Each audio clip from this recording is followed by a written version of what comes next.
Hello again, everybody, and welcome to another episode of Fun and Games Podcast. I'm Geoff Moonen. And I am Matt, a.k.a. Stormageddon. And you're listening to episode 67. And this episode, we wanted to talk about side quests. The part of massive, long, multi-hour games that sometimes they're padding, sometimes they seem essential, sometimes they're way more fun than whatever it is the game wants you to be doing. But it just seems like there's more and more of them every day. Yeah, it's interesting how that used to just be a trope of RPGs. I feel like especially JRPGs had them the most, all the way back to the early Final Fantasy games and even other things before that. And what's interesting is now I feel like it's in all games. I feel like the type of genre doesn't define whether you have a main story and side quests. I've talked about on this show many times how I feel burned out by a lot of open world games just because of the insane amount of options there are now when you boot up a game. How I can't really go back to Skyrim because having beaten it and done a ton of the side quests, it feels overwhelming now to try and start a new game because I'm already thinking 10 steps ahead about what side quest I need to do to get what weapon, to make this character build better, to then do this other thing.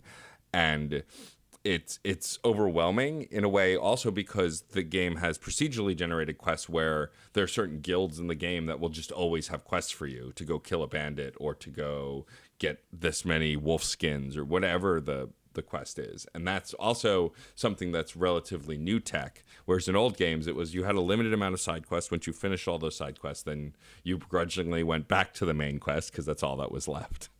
Yeah, and it is kind of funny what the scope of a side quest has become as well as can be, because there are games that have, I suppose, some have very frivolous and some have very deep completion requirements, and that's the main quest. While side quests, those give the developers permission to kind of go nuts. Like, these are the purviews of things that would make Gerard the Completionist, weep. In terms of, it's like, all right, well, you've completed this 10, 12-hour game. Now collect all 900 of these little stupid things. I remember watching the Breath of the Wild video that he did, where him talking about getting all the seeds. And that fact of, like, it was fun. It was great until around the 700 mark. Because there's over 900 of them, and then it just starts becoming a game of which ones did I miss? Which ones do I have? Where are all these little pieces? And it's funny, but but then sometimes there are quests that kind of become some of them become integral to the main experience, and I feel like, Matt, this is something that you can speak very well to as a Mass Effect fan. Where a lot of missions are, and it's very interesting when side quests come up in a mission-based style game, where you are doing main missions anyway, and then these just aren't so much a shift in game as optional missions. For sure. I mean, so if you're currently a listener of Reignite, my Mass Effect podcast that I do with MJ Bradley Lestrange, you'll know that I have a running gag that I cannot remember the games as well as I should, that I mistake certain side missions, I conflate certain story beats, and so I'm going to speak as well as I can to remembering the trilogy. But for sure, the first two games, the first game, the side quests in Mass Effect are kind of just things that you pick up from overhearing things or talking to certain people, and then you go out to a remote planet, drive around in the Mako badly until you find the location, do the mission, and go home. And it's usually either kill these guys, find this item, some variant of that. They were mostly all a type of mission. Once they release DLC and you get to later parts of the game, it elevates a little bit, but it's not until the second game where there's the main story of hunting down the collectors and finding out why human colonies are being abducted. But then there are tons of side story quests, like recruiting all of your teammates are part of the main story, but then you get loyalty missions for them that you don't have to do. You can beat the game without doing them.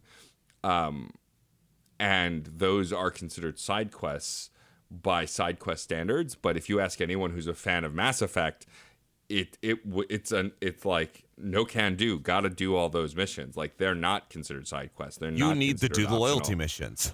Right. And so I always found that really interesting about Mass Effect. In the third game, the missions became a lot more focused, and even the side quests had tons of story attachment because of where we are in the Reaper invasion for the third game.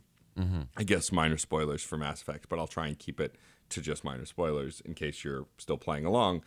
But the thing about Mass Effect that's really interesting for side quests where other games, so most modern RPGs, both Western and JRPGs, find ways to integrate the side quests into the main story, like that they'll affect them. One of the other games I think about a lot is The Witcher 3. I loved that game, but one of the reasons I didn't finish it is something you were speaking to earlier, and an issue you can run into with side quests in games is that I was way more interested in having Geralt help this townsperson and fight this random spooky monster creature than the main story of finding the chosen one and saving the world and stopping the White Wolf or whatever other nonsense was in the main story for that. And I don't know why I didn't love it, because it wasn't particularly bad. It was very well written. It was very well done. I'm actually quite excited for the Netflix series that it's based on the books, which the games are also based on, which is another conflation altogether. But like, I never felt driven to finish the main story in that game, and I'm not quite sure why, as opposed to something like Skyrim, where at least when I first played it, I was driven by the Dragonborn storyline and completing it and killing Alduin and all of that stuff. My wife Sarah is still playing Dragon Age Inquisition. I've mentioned it several times in previous episodes. Part of the fact of why she's still playing it is the fact of she's not playing it in our home. She's playing it at a friend's place where they have it. We have a copy of it. She doesn't have a save game there. So whenever we hang out with them, and they live nearby, it's just the kind of thing of like, let's play a little Dragon Age. And she is at this point willfully not moving the story forward. She's having a lot of fun, like doing all sorts of little missions, little quests, bringing certain people that she likes. She's also, again, because she's playing it sometimes maybe once a week, maybe once a month. She's been playing this same file for, over a year now. She has been this Inquisitor. And there's a particular character that she really wants to romance. And that then just becomes a thing of like, why doesn't she like me? Come on. And it's one of the more difficult ones, and it's kind of like everybody's favorite character amongst our group. It's Sarah, but and not my wife Sarah, the elf. And so that's another aspect of, and especially in a lot of like open world games, and I guess talking about BioWare stuff, the romance side quest, it's more of a feature, I guess. But that's also something that comes up in games like, Harvest Moon or other games that carry a dating mechanic like aspect to it. I remember a completely out of the hat one is Azure Dreams for the PS1, where you could theoretically romance every romanceable girl on the same save file. I still don't know how that plays out or how that's allowed, but there we are.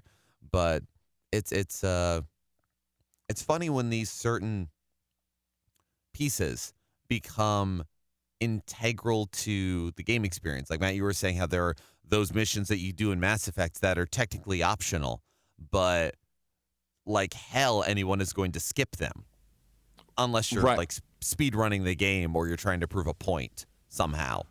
Right, yeah. They're integral to the main story in a way that they don't feel like optional quests, even though they are. They, by standards of what we're discussing, are side quests. I mean, I played a ton of Stardew Valley, and there's a whole relationship romance management system in that game. And my favorite thing about Stardew Valley is that you can romance anyone as any gender, period. Like, there are no restrictions, which I think is pretty neat. That is, yeah.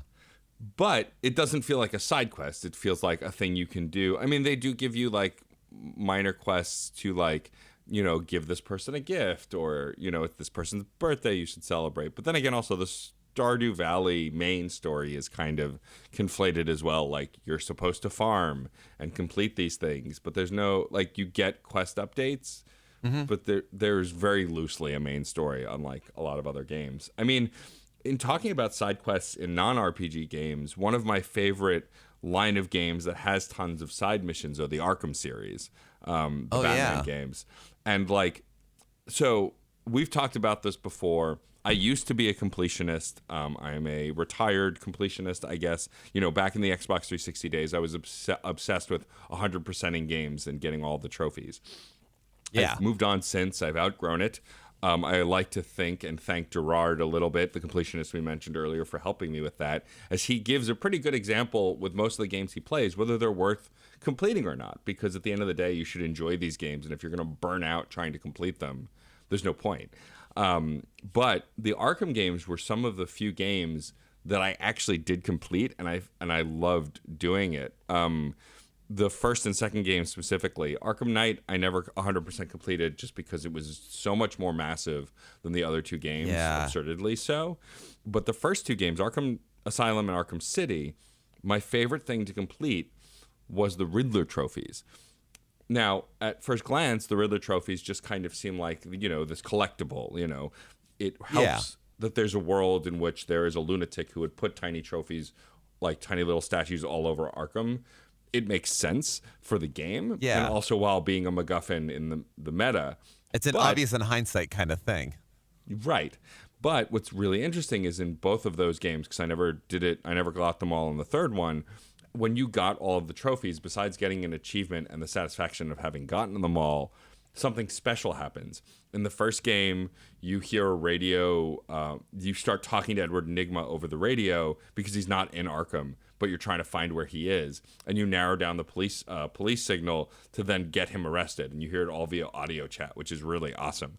And then in the second game, you actually confront him, but like both of them lead to you getting the Riddler, but it's done in an interesting way where it's a side quest. You could completely ignore it and never capture the Riddler, but when you do, there's a satisfying conclusion to it.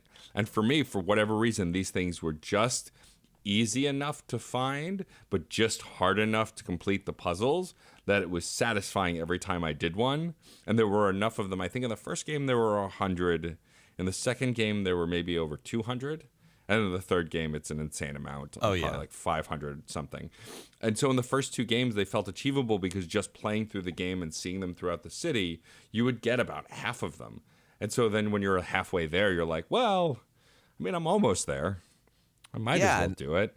Yeah, that's great enticement. And it's also a very wonderful narrative device of it's theoretically the longest, most drawn-out boss fight in the game. Right. Because defeating the Riddler is not, I need to beat you up. You're not fighting Bane or Killer Croc. It's outwitting the Riddler. And so finishing all of finishing the Riddler trophy quest allows you to capture him. And it's not framed as a boss fight or anything like that, but it's theoretically one of the more narratively effective and satisfying ways for Batman to defeat Edward Nygma. And that's kind of fantastic. Yeah, I mean, what's really interesting about a lot of the side quests in the Batman games also is, well, some of them were track this person down, beat them up, get the answers. Some of the other side quests were be a detective, follow these footprints, see where this leads you. And like that was really nice and what made the Batman games feel like Batman games. You know, also the side quests where you had to stealth through a warehouse and like subdue everyone without being seen or heard. Yeah. All of those off the beaten path moments made you feel more like the character, which I think also made them more satisfying. Going back to The Witcher 3, I think the reason I like doing the side quests better than the main story is because The Witcher is essentially a thug for hire. He's a guy who deals with supernatural monsters, and he goes from town to town trying to help people while he's on this bigger quest. And you just felt, I felt more in the character when I was doing those smaller missions than the larger ones. Right, and it's kind of a I suppose it's a conundrum for game design where it's, at its core, that feels most correct for The Witcher. You know, you wander about, you go, but we don't necessarily have too many games, to my my knowledge off the top of my head, that are constructed entirely by episodic missions that really don't necessarily need an overarching thing, because you could be fighting the same general threat and it not be a grand epic, but there's the sort of need to have a bigger story to it, but when that doesn't feel right for the character and the side quests feel more correct, well then the side quests feel more correct. But then again, all these different experiences allow you to reckon with the game in whichever way makes sense for you. If you're somebody that wants to, finish the game or 100% the game, or you're just doing what feels right. I haven't played much of Red Dead Redemption 2, but I recently had opportunity to play it with a friend, and that strikes me as another game that is, well, there's an overarching plot, but I can also just wander into the woods and hunt animals, and maybe rob a few stagecoaches in the meanwhile, and maybe that feels more correct in a way. I don't know. Yeah, I mean, anyone who's listened to this show knows how I feel about the new Red Dead Redemption and why I didn't buy it. But that said, like I've seen a lot of content on it, and it reminds me of, think about back to the third Grand Theft Auto game, the first of the 3D Grand Theft Autos that really put a focus on side quests and really kind of revolutionized the thought and idea of an open world game. I mean, any game where you traverse a world could be considered open world, but like that term, I think, used in its modern sense for the first time was for the Grand Theft Auto games. And what was really fascinating about the third Grand Theft Auto for me, as someone who had not really played the franchise, I'd played the first game a little bit on PC with a friend, but like the first one I spent my own money on was the third one, because the people looked like people. You could drive around these realistic looking cities and go to actual locations within that city, right? Like it was always like there was a persistent world where there was a mechanic shop where you could go get your car upgraded. You could go to this bar and like get a quest. And it just felt like it felt closer to real life and interacting with real life in a way that gaming hadn't before then. And I think that put a lot of strength onto the side quest generation in a game like that. I mean, one of my favorite early open world games was Spider-Man 2 on I think I played the PS2 version, which was based, of course, on the Tobey Maguire Spider-Man 2 movie. But what was really fascinating about that game, long before we got Spider-Man for PS4, which I feel like is a spiritual successor, was like, you could do the main story based on the plot of the movie. There were side quests also that helped you move the story forward. But like swinging through Manhattan, living in New York my whole life, you would easily and readily recognize places you've been within the game world, which made it feel more real and engaging. And then when I could do pizza delivery race quests where I could just race from place to place delivering pizza, I wanted to do it because I wanted to traverse that world. And even though the pizza missions weren't necessarily like heart-pounding, engaging story, it was something that allowed me to traverse the world in a way that made me engage with it, which was really interesting. And that's one of the other fun things, where a side quest can allow you to more thoroughly engage in a world that you're within, whether those are little missions that let you see new places, or they are, the phrase is almost a bad word, but a fetch quest. It's not as bad as escort mission. Escort mission's the evil one, but those. Yeah, literally, we say escort mission and people shudder in their seats.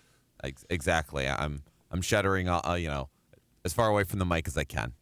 But I remember that a lot of my favorite Castlevania games, the DS Metroidvanias, and even Bloodstained Ritual of the Night, have side quests to them, because there are either one or more NPCs that are, find me this thing or bring me this thing, and for various reasons and in varying amounts or whatever else, and you get different rewards based on that. And given that those are games where the equipment you get drives a lot of what you do, I mean, abilities more so, but like, oh man, that rare sword or this cool piece of armor or that insane or just plain weird accessory is most easily, or the only way to receive it is by completing one of these quests. And those are games that have, you know, various drop rates of what items and things fall off of enemies, or you may find them only in certain places, which then are like, well, I need to make this specific meal to give to this person, and or I need to find where this particular lost character is. They allow you to more thoroughly explore the castle or whatever environment you're in, as well as more thoroughly connect to what, where and what each enemy are and what they drop and what they are. And so I feel while they can be frustrating side quests in terms of trying to get that last little percentage piece, they are very successful side quests in that they allow you to more thoroughly engage in the meta, the thread, the weave of the game itself. And I feel those make for very successful side quests. We've already discussed a few of those. I mean, it's why any of those Mass Effect quests are considered essential, even though they're optional, because they allow you to more thoroughly engage in the lives of your team or just the worlds that you visit. They're whether or not a side quest is successful or unsuccessful is a kind of a weird opinion-based argument, but certainly ones that allow you to more thoroughly reckon with the world you're in. I find those to be a little more driving, I suppose. For sure. I think things that you want to complete are going to take your attention, right? And like focusing on genres outside of open world games, like I will not pass up any opportunity to talk about one of my favorite games of the last decade, Shovel Knight. And Shovel Knight is not an RPG. Shovel Knight is an action game. It has some minor RPG elements as far as you can increase your health, your magic, get new spells and items, whatever. Yeah. But for the most part, it's a pretty straightforward action platformer. But there are secondary items that you don't need to complete the game. You can get by exploring the different paths, and if you don't find them, I think you can also purchase them in other places. But like there are hidden items within each stage, and you're rewarded for the relics, exactly, and you're rewarded for going off the beaten path to find them. And I think that's a really interesting sort of side quest within an action game where it's not necessarily a quest, a mission in your log, but if you go off the beaten path, don't rush to complete the stage and check out and look for hidden areas, you'll be rewarded for it. And every time I did go off the beaten path, I did feel rewarded for it. Even if I died several times, I lost a bunch of money, like I never felt like adventuring in that different way was unrewarding. I think one of the reasons Shovel Knight is one of my favorite games is because you're always rewarded for your curiosity in every version of the game, not just Shovel Knight, but Spectre of Torment and Plague of Shadows both, and the forthcoming soon King of Cards. Like, this company knows how to reward you for thinking outside the box a little bit, whether it's a humorous conversation, a cool relic, an awesome item, a costume change, whatever it is. And exploring in those kinds of more straightforward games, I think is very rewarding too, and why we've both discussed that action platformers and Metroidvanias tend to be some of our favorite games, because you're often in those games rewarded for thinking outside the box or exploring. The most recent experience I had with that was Luigi's Mansion 3 on the Switch.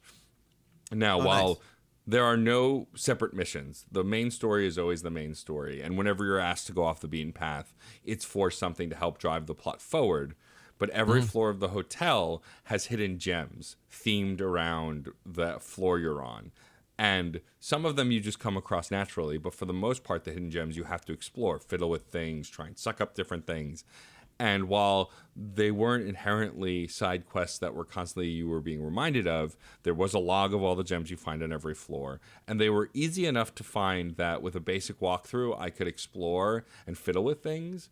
But I never felt daunted by hunting them down or overwhelmed by not getting them. It was just a fun addition to the main mission of rescuing Mario, Peach, and the Toads, while also exploring and getting tons of money and stuff. It felt integral to the main story, but still was something that made exploring worthwhile, even though it wasn't a bullet point on your mission screen.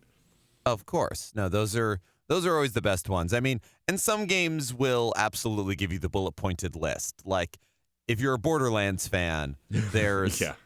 And you know what? That feels very much like that world. A very Right. absurd, not quite bounty system, but just like I'm just getting by.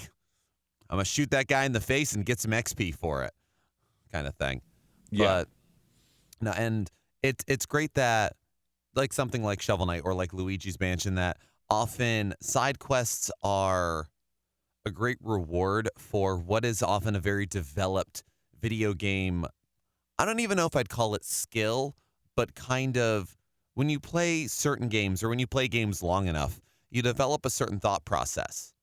Not everyone thinks it the same, but everybody starts exploring, like poking at the cracks and looking in weird corners. Or you get into an empty room and you go, well, this can't be empty for no reason.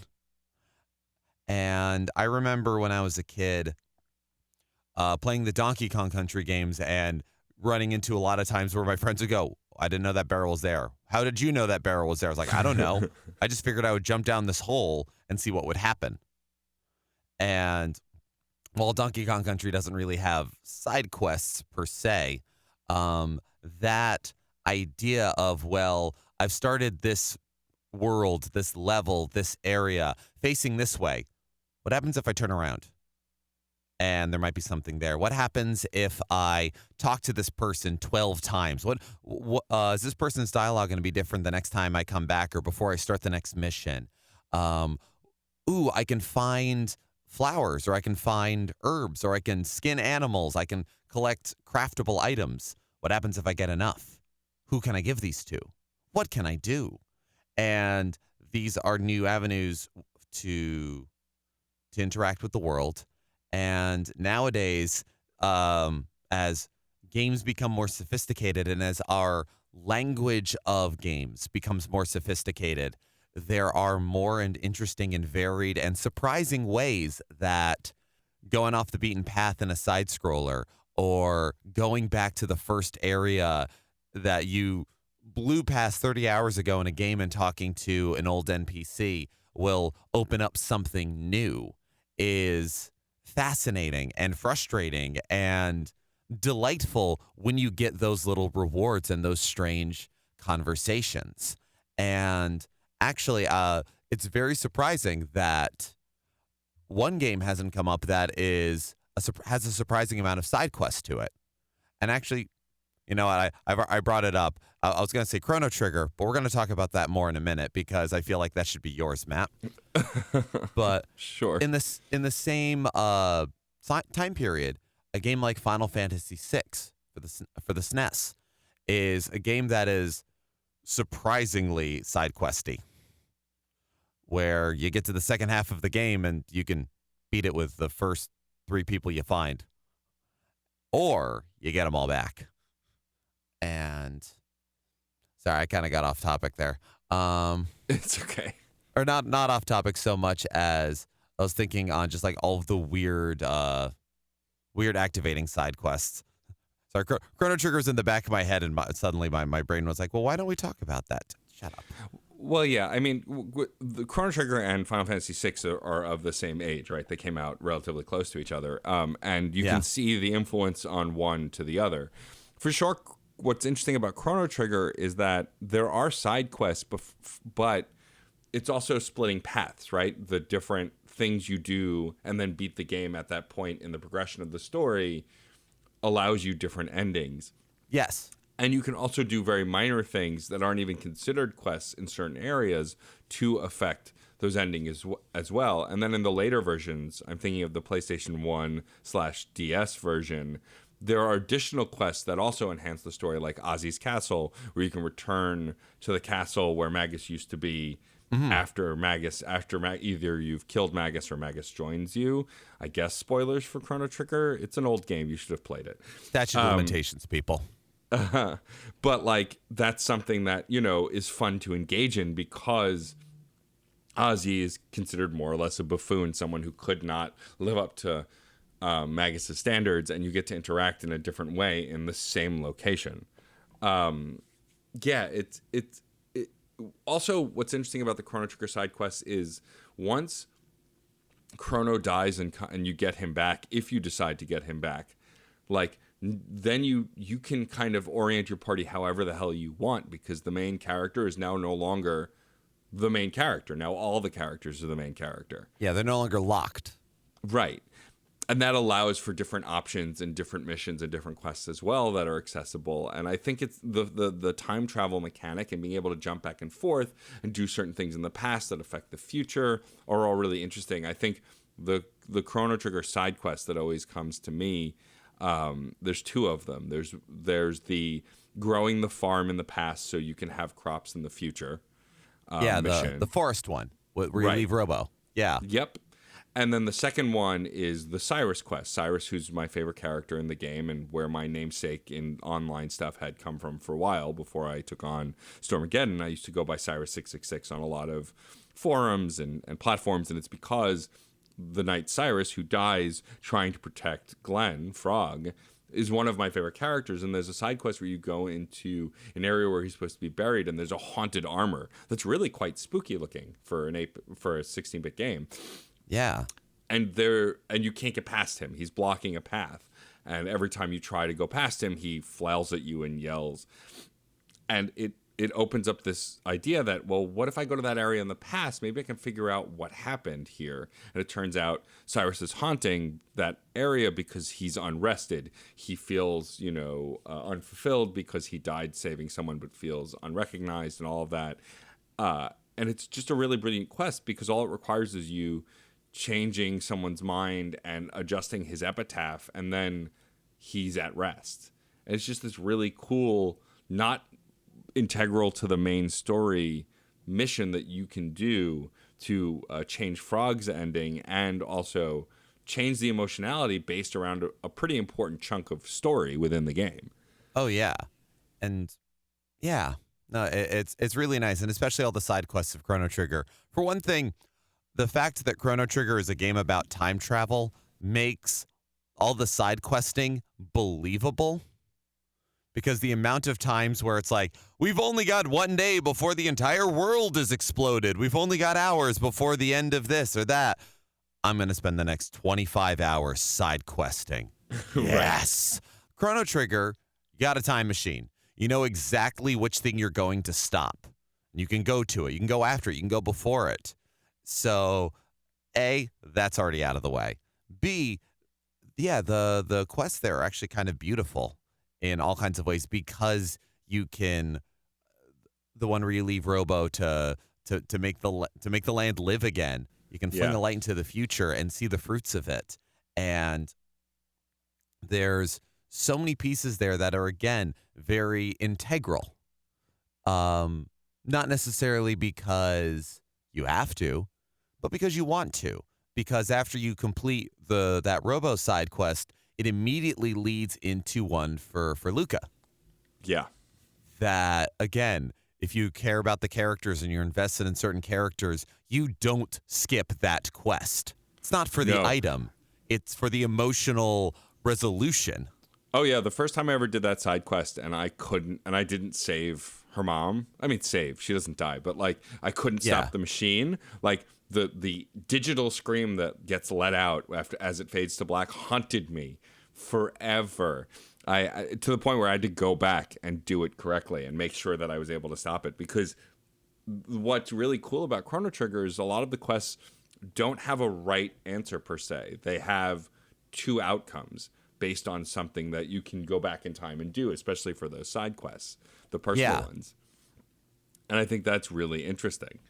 It's great, and they're ones that are not terribly obfuscated or difficult to track down. Because one of the other things in a design of a side quest is the fact that you don't need to make it easy to finish, and there are certain, especially in JRPGs or things of the SNES and PS1 era, that are, and related systems of the time, where it's either we didn't fully translate what the instructions are, or it just is a lot of completely seemingly random occurrences that all come together to have a reward or an outcome. But the side quests in Chrono Trigger, you can talk to the Guru of Time at any point, and he can mention stuff that's going on, and you're like, oh, I can choose to do or not do those without it being something that goes in your quest notebook to, again, give you a bullet-pointed list. Yeah. And you're right. And the things that you choose to do or don't do have a certain amount of far-reaching consequences. And even, the idea of seeing all of the endings is its own sort of side quest, because there's a few of them that are, like, patently absurd, that not just in what the ending is, but in the very narrow time window you have to get it. And those things go hand in hand. That's an absolutely, most people wouldn't start this occurrence and then not finish it, like leave in the middle of it and go finish the game. Okay, you're clearly just trying everything. Here's something ridiculous. Yeah, I think what I like better about the PlayStation 1 and DS version of Chrono Trigger versus the original SNES version is they just added some quality of life things like an ending tracker where you can literally just see how many of the 15 or 20 endings you've gotten in a list on the main page of the game.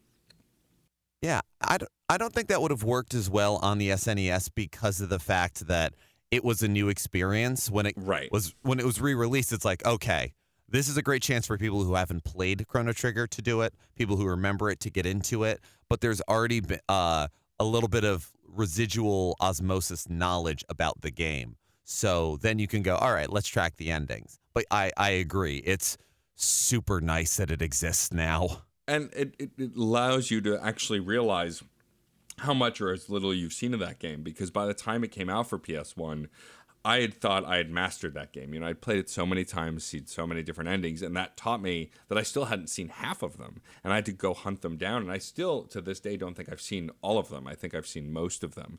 Nice. But I appreciate when a game gives you a guide on seeing those side missions or side things that you'd like to do that you may have missed out on. I think it's also important for us to talk about when the side quests become more important than the main mission and whether that's good or not. Something that we're both playing right now, which you could consider probably the main story matters the least for most people who play it, which is the Pokemon series. Yeah. Something we talked about at length recently. But like, if you ask people about what Pokemon generations they like, usually it's because there was a certain Pokemon in it, or a certain, evolution in it, or whatever. It's rarely, I love this story about X or Y, and I'm not talking about the games X or Y, using them as stand-ins. The idea, thanks. The idea that this is a game series where, for the most part, people don't remember the main story. And I mean, correct me if I'm wrong, listener, if you're someone who does love the main stories, because there are main stories in Pokemon games that I myself have loved. Some are better than others. Right, but ultimately, the reason we're playing Pokemon is to catch, trade, and battle Pokemon. That's the purpose of that game. And then there's some conflated reason why we're going through the world to do it. Most recently with Sword, which I'm playing now, I like the story. I finished the gym challenge. I'm about to, challenge the Elite Four, the champion. And, like, the story's getting a little weird, but almost in a way where it's like, oh, this is the point where the story has to shift to have a larger narrative than just the tournament, because that's what all of these games have. And it feels a little ham-fisted. I don't mind it because, again, from a mechanics side, this is one of my favorite Pokemon games I've ever played, I think. Cool. Even though it has some of the best and worst qualities of a Pokemon game, but that's a whole other story.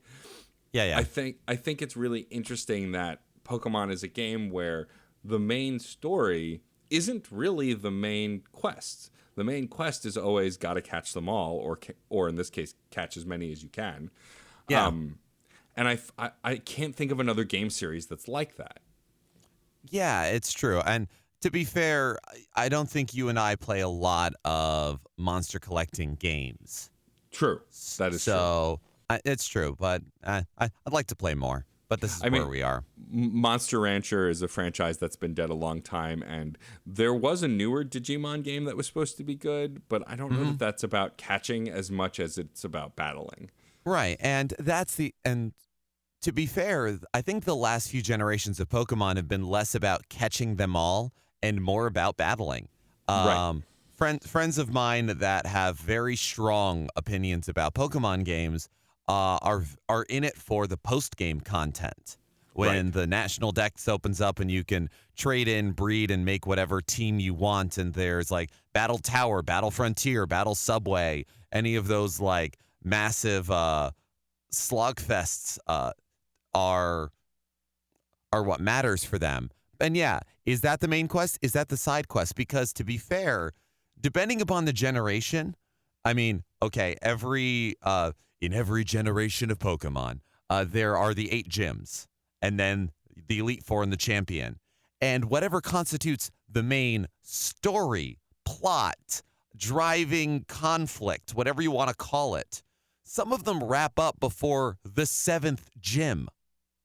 It's like, oh, well, I've saved the world or prevented reality from being unmade. Time to collect another badge. Yeah. And it's not because you put off collecting the badge. It's because that's when these things occur, because you won't be able to get to the next town until you complete story triggers. Right. And so, honestly, Pokemon's a weird game in arguing which is the side quest and which is the main point. Right. And I don't know, that's actually kind of fascinating how they weave together. You deal with these things, and sometimes it almost feels like, you know, certainly you play some of the older ones, and it's like, look, I just want to beat Gary. What's all this Team Rocket crap? Okay, fine, I'll save the Sylph Company only because I want to, like, Gary's at the top of that tower. I need the scope. Give me the Sylph scope. Come on. And it's funny where, yeah, whichever the main drive is kind of pushing you forward or feels more like the side quest. And yes, I suppose the plot is the main quest. But is it? Is it, though? I mean, I suppose it is, because you have to complete it to finish the game. You don't have to catch every Pokemon to reach the credits. I suppose that is the argument that makes it the main quest. But yeah, this is absolutely a series, a franchise, what have you, that is driven more by the how essential do you make the non-essential elements? Sure. I mean, I think what's really interesting, I was talking about Skyrim earlier, the run of Bethesda games like Skyrim, Fallout. They have a heavy mod community, and the modding community on Steam will create brand new narratives for those games. Like, one of my favorite things about Skyrim when I was still playing it was there was a guy who created 15 new starting points. So you wouldn't always wake up in that carriage. You could wake up locked in a submerged ship and not remember why, and then swim out. And there's this whole storyline attached to it, creating a new main story beyond just you're the Dragonborn, go be the Dragonborn. Huh. Which is really interesting because it adds a level of side quest and main quest to the game that wasn't necessarily intended, but it's definitely encouraged, because again, a lot of the modding for those games, the tools are released by Bethesda. They go, here are the tools we used, go nuts, make stuff. Oh yeah. Now we are definitely in an age where there's a lot more like tacit or like noted tools to create your own content. And yeah, those then become, well, it's theoretically side material, but within itself, it is its own essential adventure. I mean, this is how we get DLC, but also how we get amazing mods like that. So, always cool. I mean, and like some of the DLC in the Mass Effect franchise, while they are essentially side quests, things you can do either after the main story is completed or before you complete it, like some of them feel integral to the characters of the game, so they don't feel like an offshoot or a side mission, even though they are optional. The one I'm thinking about the most is the Lair of Shadowbroker for Mass Effect 2, where you and Liara go hunt down the Shadowbroker. And Liara is a character who is a main party member in the first game and then is not in the second game. Though you interact with her a bunch, she is not in your party, but she joins your party for this mission. Mm. And it feels like it's coming full circle back to the first game, because you get back a party member that you haven't had just for this mission. She accompanies you, and it's a story that's really important for her development, and she is an important character to shepherd, even if she is not in your party at that time. Because that's another thing the Mass Effect franchise does well, is make you identify with and care for characters, even if they're not on missions with you, even, if they become side characters in later games or just become NPCs in later games. And I think that's really interesting in the strength of how the narrative plays out in the Mass Effect games. Whereas in other games, when you get post-game DLC content, it's usually like a story add-on or something that's separate from the main game, which is fine too. Those are effectively DLC side quests. I think of what comes to mind is in the new Spider-Man game, there's DLC that I haven't gotten yet that focuses around the mobster Hammerhead and Silver Sable, and I've heard it's very good. And then there's another one that focuses on Black Cat. But I didn't buy them because I completed the main story, and I know that whether I complete them or not, because they're DLC, they are unlikely to affect the next game. Because DLC is its own weird side quest thing. Right. Whereas in Mass Effect, that's not true, because Mass Effect, every decision you make in 1 and 2, 1 affects 2, 1 and 2 affect 3. And so those side quests and DLC missions do matter. Even if it's for a brief conversation or something else, they do roll over to the other games, which is what makes Mass Effect one of my favorite franchises above and beyond anything else, is how previous games affect later games in the franchise, with the exception of Andromeda, which is often its own corner. But something like Spider-Man for PS4, I know that whether I play those DLCs or not, the main story is completed. I saw the big twist reveal at the end, which I will not reveal now. Right. And I know what's coming in the sequel, which I'm sure is in the works, because it was one of the highest selling games in PlayStation's recent history. There'll definitely be more. Right. Same thing with the Arkham games. The Arkham games have had great DLC that sometimes I've bought and sometimes I've not. And half the time I don't play them because they're isolated missions with additional characters, different pathways. Like, I bought the season pass for Arkham Knight, and one of the DLCs was playing as Robin and Batgirl, which is awesome. And I'm getting to play as Robin or Batgirl is phenomenal, but it's an isolated story with the Joker. I didn't care that much, and I didn't even finish it because it just didn't feel integral or meaningful to the main story. It was isolated enough that I didn't feel motivated to go back to it. Well, the interesting thing I feel about those sort of DLC adventures are they're kind of an inverse side quest in effect, in a way. What I mean is, when you are playing a side quest, it is because you are currently engaging with the game. You are putting your time, your hours, your emotional energy, your thought process into that game. You're playing Arkham Knight. You are attempting to figure out who the Arkham Knight is, beat the bad guys, blow up tanks, all of the stuff that you do in Arkham Knight. Right. And side quests and collections are things you do, like, well, I'm not ready to do that part yet, or I want to finish this thing, or I want to do that. They're the things that, if you came back to Arkham Knight after not playing it for a couple of weeks, you go, crap, what am I doing? What am I working on? What is happening? How do I do that takedown again? Kind of thing. Whereas DLC is within the world of the game. It is in the mold. It is in the play style, or maybe slightly off, but still like deeply connected to what the game is. But it's something where, oh, cool, that came up. I feel they're best played when you're not actively delving into a main game. Like, having the Batgirl DLC is a fun thing to come back to when it's been like 4 or 5 months since you've played Arkham Knight, and you remember you loved that game. So I was like, all right, let me play this. And you don't have as deep of a, like, crap, what am I doing? It's its own little thing. So you then go, oh yeah, I really did like this game. Do I want to start a new file? I don't know. Maybe, maybe not. But it's a nice little... like, side quests distract you from the main quest, whereas like DLC things distract you back to the game. It's interesting. True. Yeah, that's true.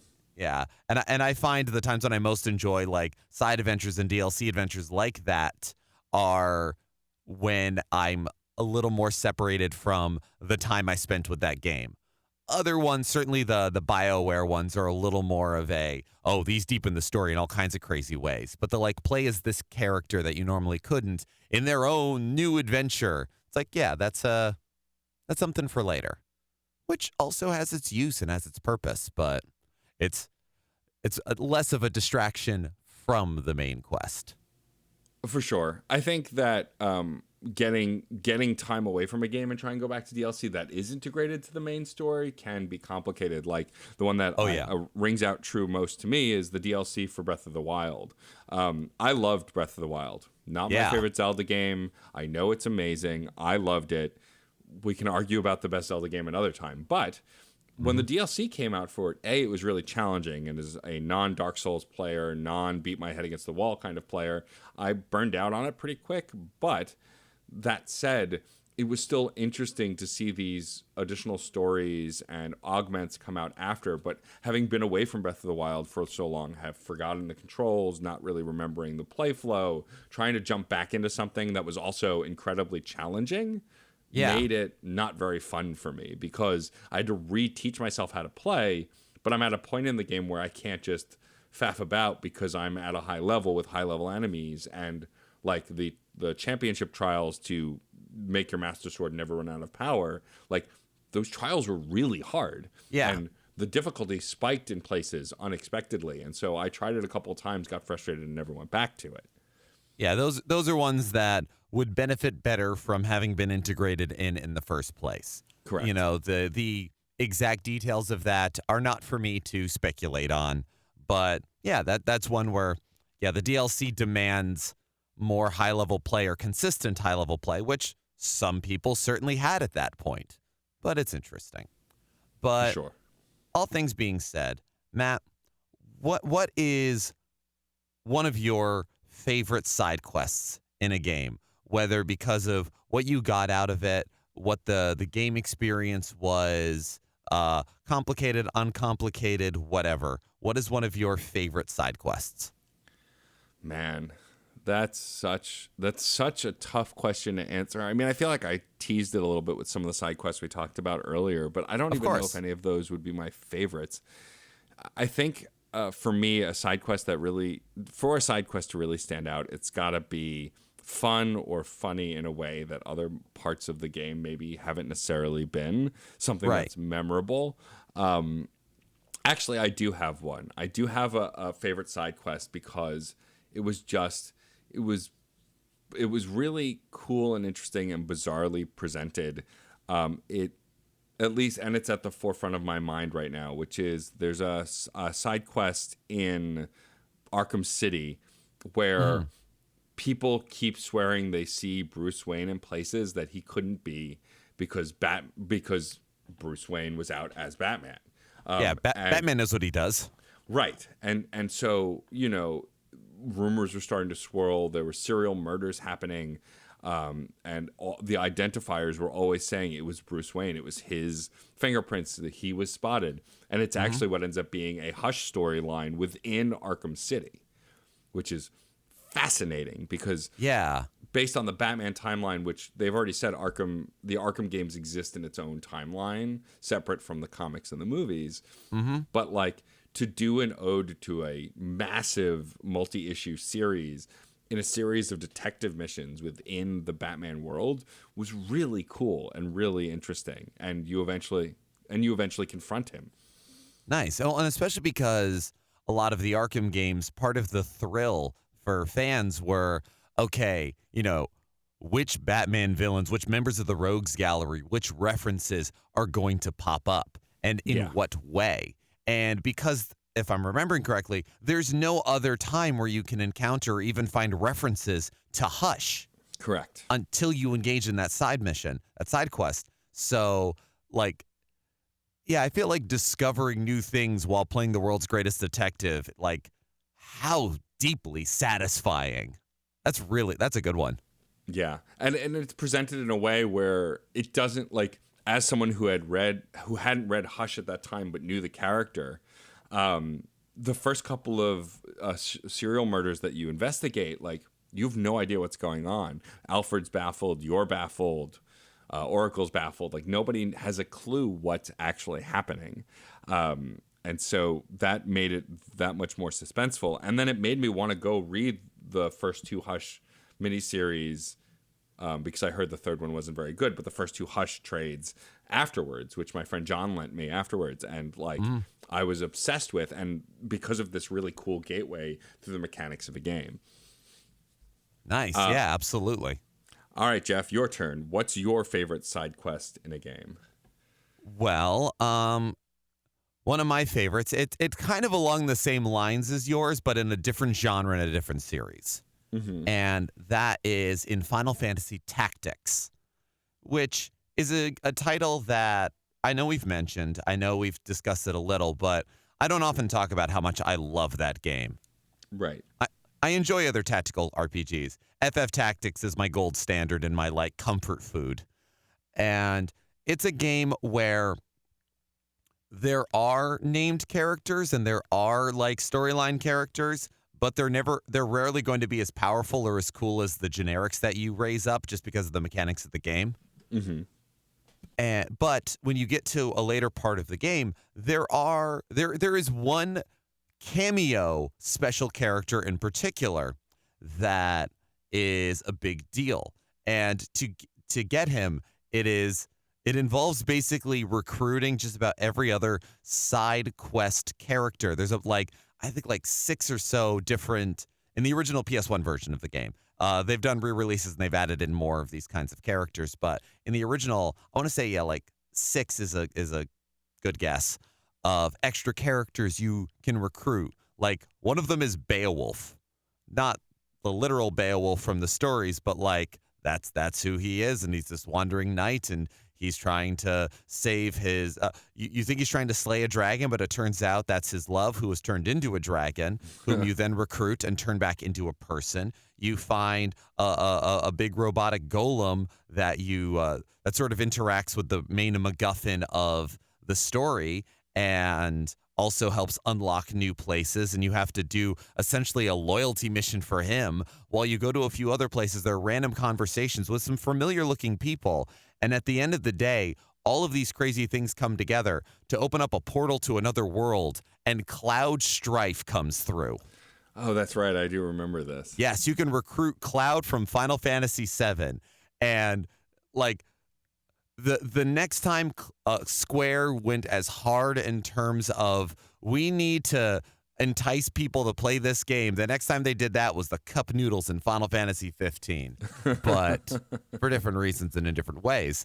But yeah, and the thing is, you recruit Cloud at level 1. He doesn't have, he needs to have a specific hidden item, the Materia Blade, in order to use any of his limit breaks as special abilities. And like making him a viable character is a self-imposed challenge unto itself. But, literally the friends you make along the way, the things you acquire and the battles you have are also so much fun. And it is kind of this weird compound thing that yes, the ultimate reward is Cloud. But I also have all of these other people and fun things at the same time. It's a little bit of an obscure quest to do. It can be easy to miss, and it's very multi-step. So there are other quests that I bang my head against the wall less to complete or figure out. But as far as what it means, what it is, all of the strangeness of the game, I think that's probably my favorite side quest. That's a classic for me. Yeah. That is a good one. I had assumed just with all the hours you've been putting into 7 recently on your stream that it would be a 7 side quest, and it sort of is, which is the funny part. Chocobo breeding can die in a fire. Oh yeah, I hate it. I won't do it. And every time I replay the game, I won't do it. I streamed, honestly, when I streamed it a few weeks ago, that was the most successful round of chocobo breeding I've ever done. To be fair, I never delved too much into it because when I tried to figure it out as a kid, oh my God, it was frustrating. I spent hours and hours and hours, and there's 4 different mutations of chocobo you can get that let you traverse new places. I got one of them, and that was it. And nowadays, guidebooks and things online are so wonderfully comprehensive that I went from no chocobos to the ultimate chocobo in less than 4 hours. Oh, So, you know what? I feel more charitable towards it these days. Sure. But to be fair, no, that is not my favorite side quest. And FF7's more mini games than side quests. But I suppose, recruiting Vincent and Yuffie are side quests. And I like them okay. That's true, yeah. Before we wrap up this episode, I feel it is imperative for this podcast to mention something very important that was announced this week, that as of when you are listening, you yourself, if you own a Nintendo Switch and the online setting for the Nintendo Switch that you pay for, you will be able to play one of Geoff's favorite NES games, as it is coming to Nintendo Switch Online. Yes, if you've never played Crystallis, I'll say Crystallis, but I will admit that there are other ways to say it. It is coming, yes, on December 12th onto Nintendo Switch Online. It is I can't believe it's not Zelda game. That is, it is. It's like, it is an NES Link to the Past game in a post-apocalyptic world where magic has come back after technology ruined everything. And there's elemental weaknesses and swords. There's strange mystics to speak to. All kinds of... It is a game of quest triggers. You got to find this thing, talk to this person to open this thing up, and it is so goddamned fun.